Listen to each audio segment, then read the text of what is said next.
Hello, everybody. Welcome to Life After Coffee podcast, sharing perspective through audio experience with your host, Brian Jonathan. Life After Coffee offers you another point of view in life from friends who are glad to present their life perspective. Just chill down and enjoy your break, and let's get ready for a new light of life you've never seen before. Let's start our life after coffee.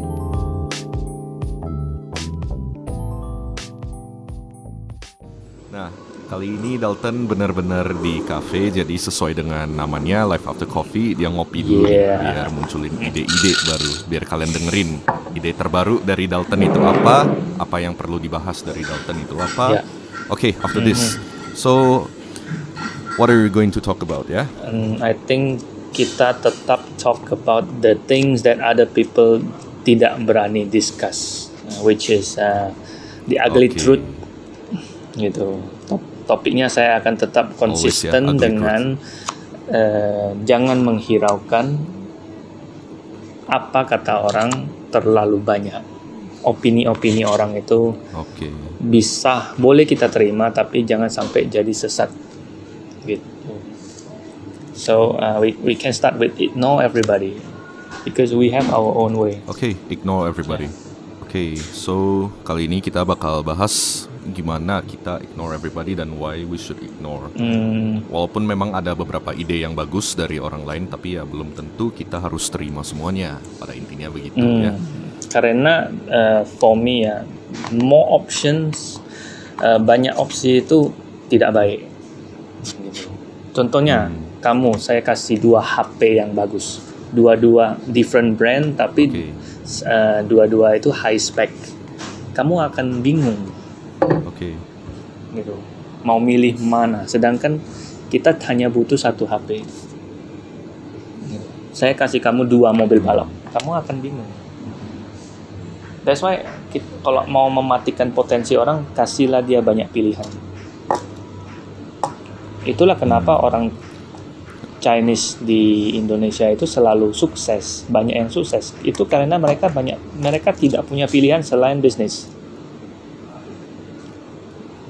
Kenapa orang-orang let's say pribumi galau, jarang sukses? Karena mereka banyak pilihan.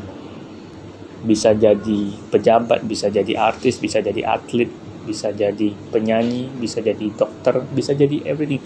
Tapi kalau orang Chinese pada masa tahun 80-an itu, mereka nggak ada pilihan lain selain bisnis. That's why mereka mengesampingkan semuanya seperti jalan tol. Mereka jalan lurus, nggak ada lihat kiri dan kanan. Mereka sampai ke tujuannya, yaitu menjadi kaya dan punya fasilitas. That's it.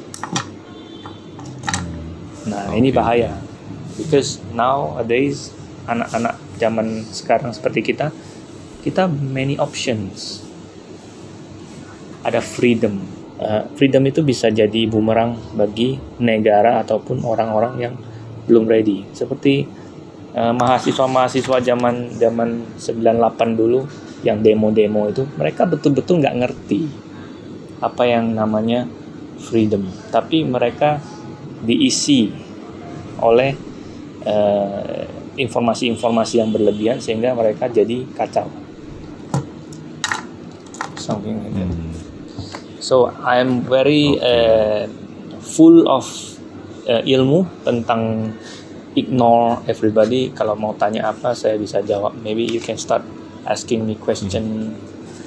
Kira-kira apa gitu. The master of not giving up. Giving. Pada intinya.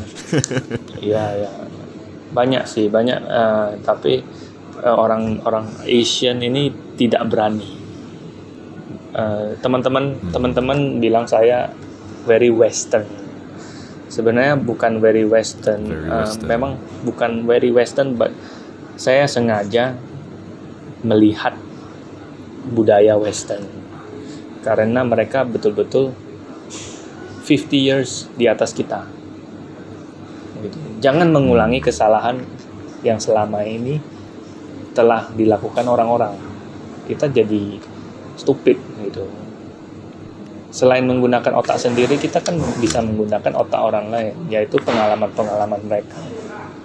Kalau 50 tahun yang lalu orang-orang di US lagi udah ngetren cerai, divorce. Sekarang Medan baru mulai ngetren. Kan berarti orang Medan tidak belajar apa yang terjadi di sana. Sehingga mereka zaman ini mereka menghadapi hal yang sama. Oke, I see. Nah, tadi lu sempat bilang it's better if we do not have too many choices ya. Lebih baik kalau gak terlalu banyak pilihan. No choice is good choice. Oke, no choice is good choice. Tapi how about this? Ada beberapa orang mikir ya kalau dia gak ada choice lain, dia terpaku pada opsi ini, which is dia ada kemungkinan lebih berpotensial di bidang lain atau di choice lain, tapi yang belum tersedia buat dia. Apakah dia perlu pursue gak untuk choice yang lebih berpotensial itu tapi belum tersedia? Masalahnya itu kata kunci yang mematikan, kemungkinan. Nanti kamu udah sampai sana, ternyata itu kemungkinan itu hanya ilusi, or maybe something. Kalau aku jadi aku pakai apapun yang ada di sekelilingku untuk mencapai maksimum gitu. Kemungkinan kamu akan hidup. Nah, kalau saya bilang kemungkinan kamu akan hidup lebih baik di Mars, apa kamu bisa ke Mars sekarang? Nggak mungkin kan? Jadi itu kemungkinan itu adalah kata yang sangat berbahaya. Gitu. Contohnya kamu balap sepeda, terus orang bilang kemungkinan kamu ganti sepeda yang lebih mahal, kamu akan lebih kencang. Jadi itulah kita mendengarkan opini orang lain yang mereka hanya suipian, asal-asal ngomong. Terserah, asal-asal ya. Asal-asal ngomong, kamu menanggapinya dan kamu mengejar sesuatu yang tidak jelas. Nanti aku bilang kemungkinan Brian Jonathan pakai iPhone 12 nanti dia dapat pacar. Jadi kamu udah capek-capek beli iPhone 12 nggak dapat pacar pula. Gitu. Salah siapa? Salah orang yang mendengarkan. Ya, tetap salah kita. Ya, because perbedaan antara seniman ataupun businessman yang hebat dengan yang tidak adalah dia tahu which line yang tidak boleh dia cross. Gitu. You should know what you want. Kalau enggak, if you don't know what you want, kamu akan berjalan di tempat karena banyak pilihan. Mau jalan A, jalan B, jalan C, semua jalan itu bagus dan kemungkinan ada sukses. Gini. Itulah yang buat bahaya. That's very interesting topic, kemungkinan. Kemungkinan kalau kamu nggak pindah ke Bandung hari ini kamu jadi orang kaya di Medan. Itu kan bullshit. Gak jelas soalnya. It's aku bilang we can say kalimat yang celaka. Pada intinya kemungkinan ini mencelakakan lah ya. But ada beberapa orang terus pakai kemungkinan untuk gambling gitu. Probability untuk gambling. That's why they say take risk gitu. Kalau kamu bisa hidup 400 tahun nggak apa-apa. The problem is you don't have much time. Anak-anak yang umur 17 dia pikir dia banyak waktu. Ketika dia sadar dia udah umur 25. Dan di umur 25 dia juga belum tahu dia mau buat apa. Ketika baru mau mulai dia sudah disuruh menikah. Setelah menikah dia nggak ada jurisdiction, nggak ada dikasih hak untuk mengatur hidupnya lagi. Kamu harus think about your wife, you think about your parents, you think about your kids. Then you talk to yourself, I don't have life. Ternyata papamu juga begitu. Ternyata kakekmu juga begitu. Kamu hanya mengulang apa yang mereka. Jadi kamu adalah tidak lebih salah satu subjek kelinci percobaan di bumi ini. Sebenarnya bumi ini adalah tempat training center, tempat Tuhan menempatkan manusia ke bumi ini. Actually adalah tempat simulation. Jadi kalau kamu mengulangi kesalahan yang sama, kamu adalah produk gagal. Siapakah produk-produk yang berhasil? Orang-orang yang mencapai consciousness itu. Gitu. Apakah Yesus mendengarkan orang? Enggak. Dia tahu apa yang dia mau lakukan. Dia hanya mendengar apa yang menurut dia bagus. Gitu. Tapi kita harus tahu apa yang kita mau dengan catatan kita punya pengetahuan yang absolute. Kalau kamu nggak ada pengetahuan, kamu bisa sesat.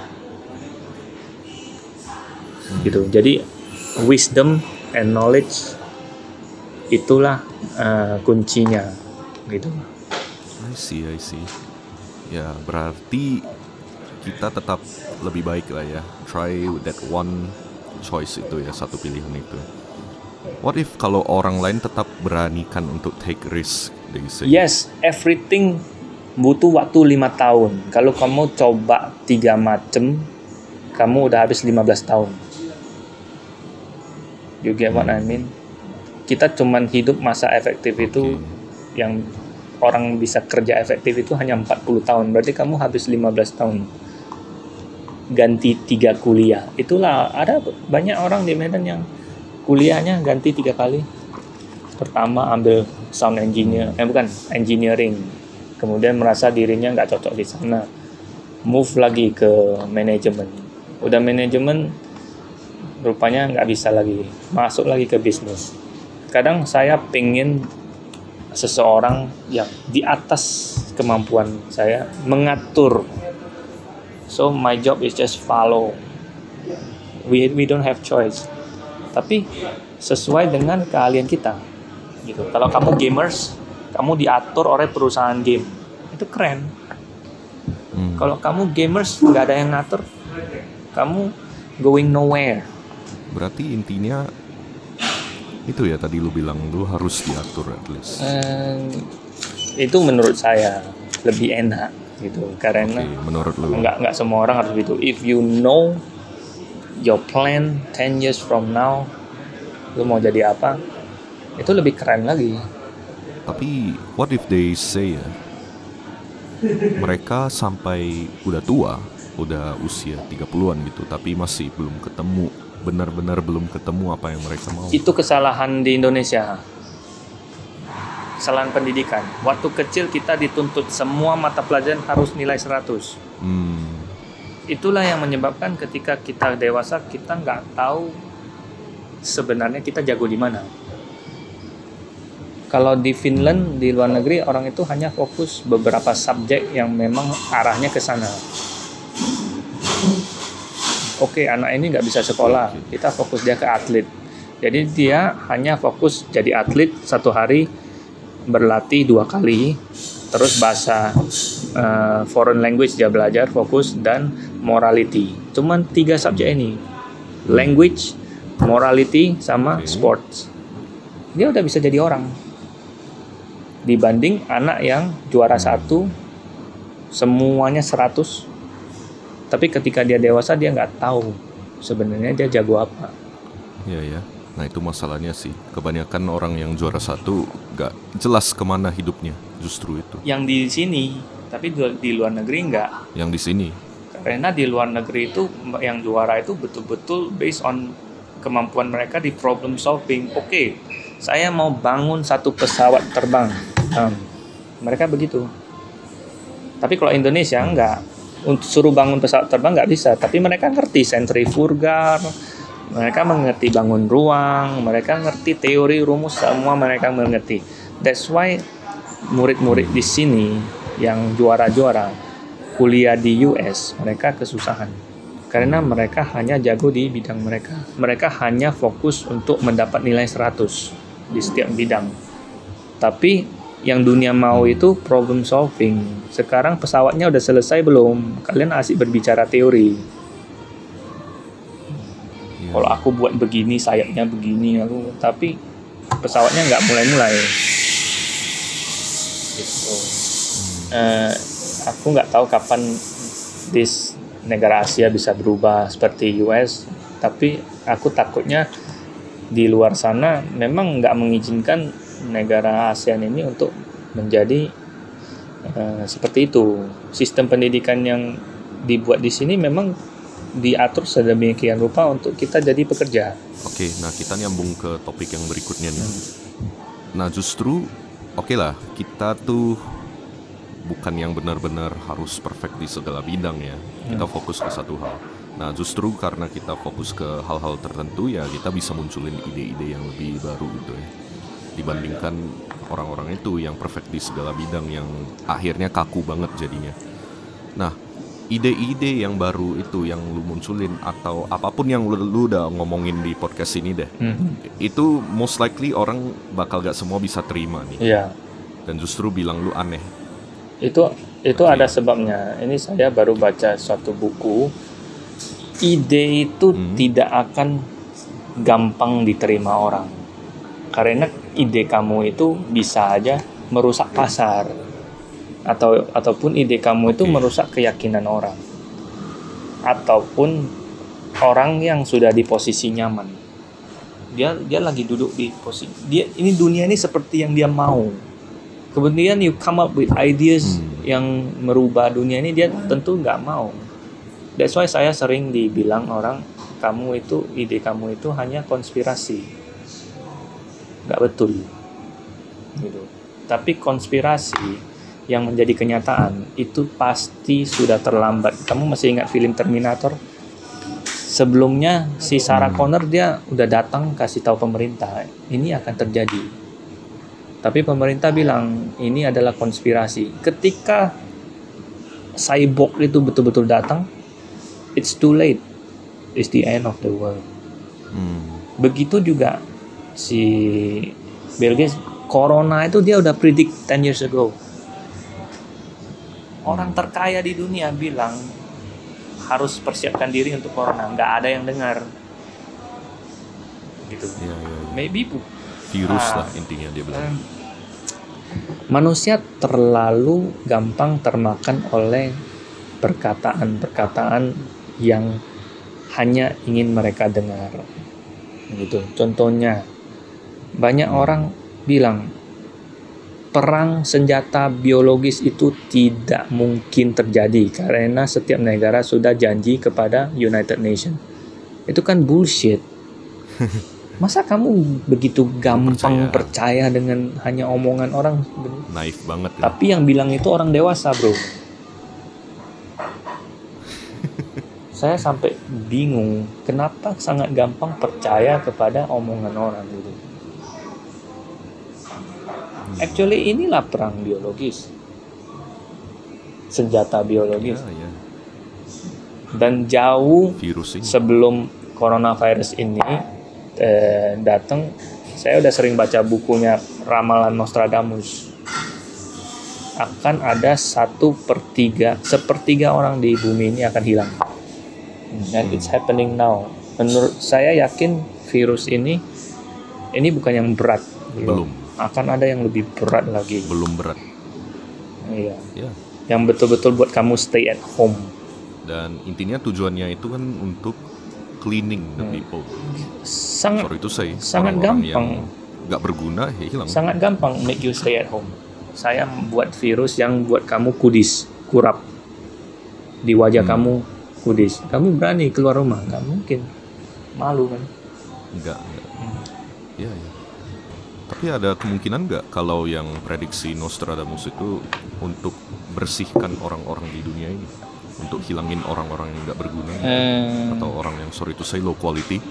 Kalau sebenarnya sih itu maybe natural selection. Orang-orang low quality itu Natural selection. Ya kayaknya itu bukan urusan manusia, itu bumi selalu meriset. Memang kalau udah sesuatu yang terlalu ekstrim, bumi akan menetralkannya balik. Jadi jumlah manusia itu populasinya meningkat, maka bumi akan menetralisasinya kan balik. Something like that. Ya. But actually menguntungkan bumi kalau manusia punah. Walaupun saya sendiri adalah human, but to tell you the truth, the most di atas hewan ada monster, di atas monster ada manusia. Monster masih takut sama human. Buktinya kalau kalian lihat Net Geo, river monster, sea monster semua ujung-ujungnya ditaklukkan oleh manusia. Kalian aja bilang monster gigitannya berapa ton terakhir videonya you watch, yang menang itu manusia, berhasil mengalahkan ikan hiu, berhasil membunuh Godzilla, berhasil. Human are the monster's nightmare. If you tell me to choose, kalau aku sebagai pendukung bumi, aku memilih ya bumi ini balik lagi green, no human. Itu kalau suruh memilih bumi ya. Tapi kalau di pihak manusia ya humanity still has hope, mudah-mudahan. Tapi kalau cara berkembang biaknya begitu, harusnya sih kita menuju ke our own extinction gitu. Nah justru hal yang ginian orang tuh gak mau denger ini. Karena mereka afraid. Terus terang aja. People are afraid to hear about death. People are afraid to hear something tabu. Itulah, that's why kita angkat topik ugly truth. Teman-teman itu nggak bisa buat aku risih kayak saya kutuklah kamu, besok kamu mati, kamu gitu-gitu. Itu nggak bisa buat aku risih. Because we should get used to the ugly truth gitu. What's wrong with that? Tapi banyak orang tua yang, wah lu nggak boleh ngomong kata mati. Itu kan menunjukkan kamu sangat takut sama itu.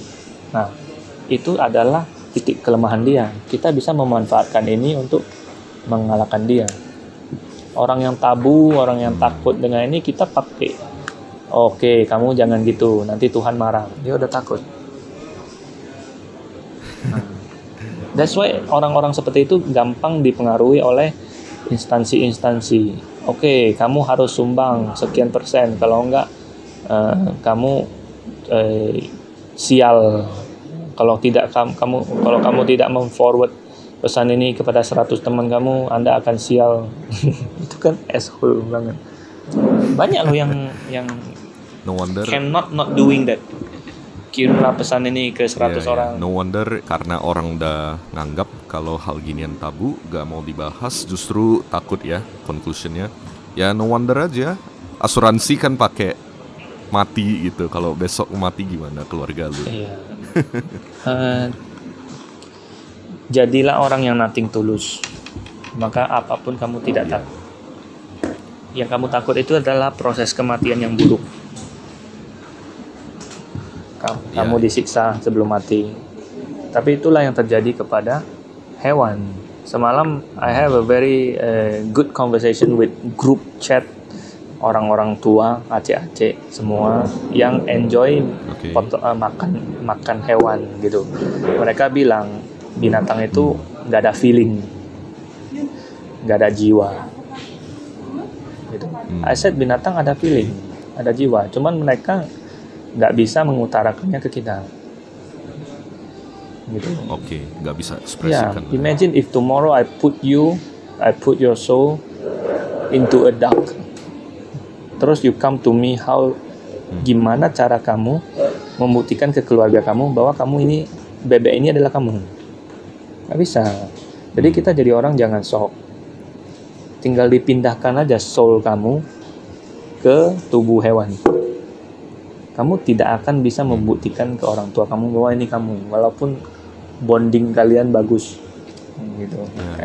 So be careful dengan kebesaran Tuhan. Sedikit aja dia ubah, you cannot do anything about it. Interesting ya. I know most likely teman-teman yang dengerin kayak kaget aja, ataupun yang bener aja ini orang gitu. But balik lagi, he doesn't care about what. Actually I cares. Every time kalau family kita complain gitu-gitu, itu akan membuat kita goyang. Ya, that's why family lebih pengaruh. Ya, buat jangan nggak boleh. Actually it's all about morality. Mereka takut, jangan buat mereka malu. Nggak boleh ngomong ini, nggak boleh ngomong itu. But actually freedom of speech. Kita harus ada freedom of speech. And make sure everything you are going to say is about untuk membangun, bukan untuk mencelakakan orang. Tapi apapun yang dibilang di sini lah ya, bisa dibilang blessing in disguise lah. Mungkin di awal terkesannya kayak mencelakakan orang karena sounds very scary. Tapi once you understand what we mean, apa yang kita maksud di dalam podcast ini ya, you'll know it soon. So that's it for today. Thank you very much Dalton udah hadir di episode kali ini untuk bahas pada intinya kita ignore aja. Okay? Okay, so with me, Brian Jonathan, signing out. Goodbye. Bye.